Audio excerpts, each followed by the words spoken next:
Hello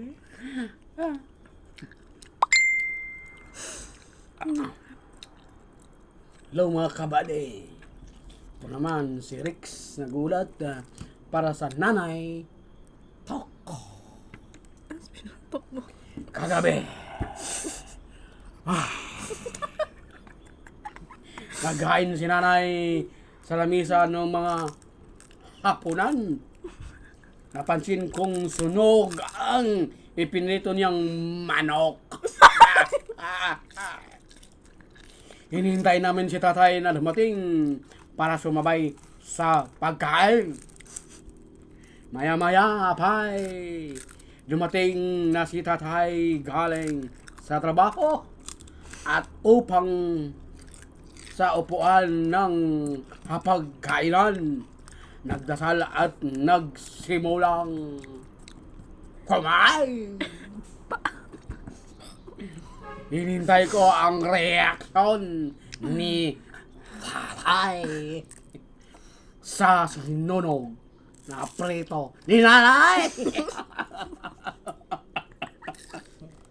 Biyun, magaling yun!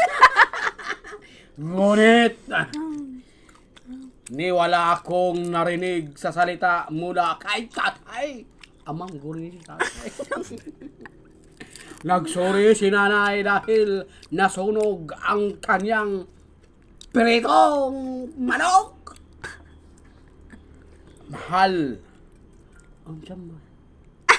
Gusto ko ang sunog na piritong manok. Bala. Kain mo.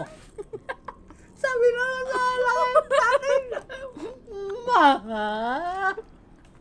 Gusto ko nung sunog na pritong manok.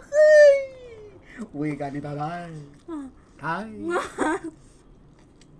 Nagsimula na rin akong kumain at iniisip ko kung bakit sarap na sarap si tatay sa ulam namin, pero ako naman ay nalalasahan ko ang pait na sunog na pritong manok ni nanay. Pagkatapos kumain, hinugasan ni nanay ang aming pinagkainan o watsa. Habang nilalaro ko ang bunso kong kapatid. Nang antok na si bunso, binuhat siya ni tatay para dalhin sa kwarto. Sumunod ako at nakita akong pinapatulog ni tatay si bunso ng kanyang dibdib. Tiyan. Tinanong ko si tatay tungkol sa ulam namin kanina. Tay, gusto mo ba talaga ang sunog na prito ni nanay? Nakita kong ngumati si tatay like this. Like, At sinabi sa akin, anak, hindi ko gusto ang sunog na prito. Hindi ako nagreklamo sa nanay mo dahil tanang! pagod na pagod ang prito niyang manok. Hindi yon. Dahil pagod na siya buong araw niyang pagtrabaho sa bahay.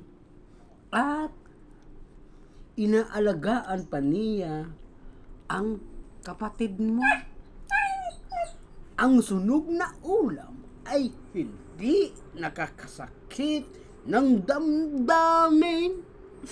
Subalit, darna,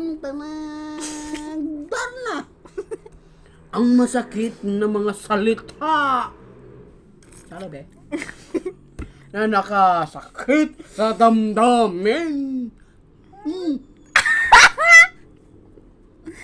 Habaan sana natin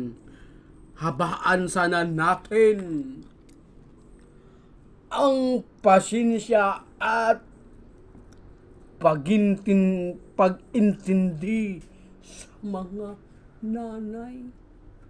Pero tayo hindi maintindihan. Tungkol kayo, hindi man siya nagluluto. Ay, naku. Dahil kung kayo pagod sa trabaho para ma-provide sa pamilya, pagod din ang nanay sa mapaganda at maging maayos na pamilya. Wow! Nanay Israel. Pokok. Chicken Joy. Sunog. Bye-bye.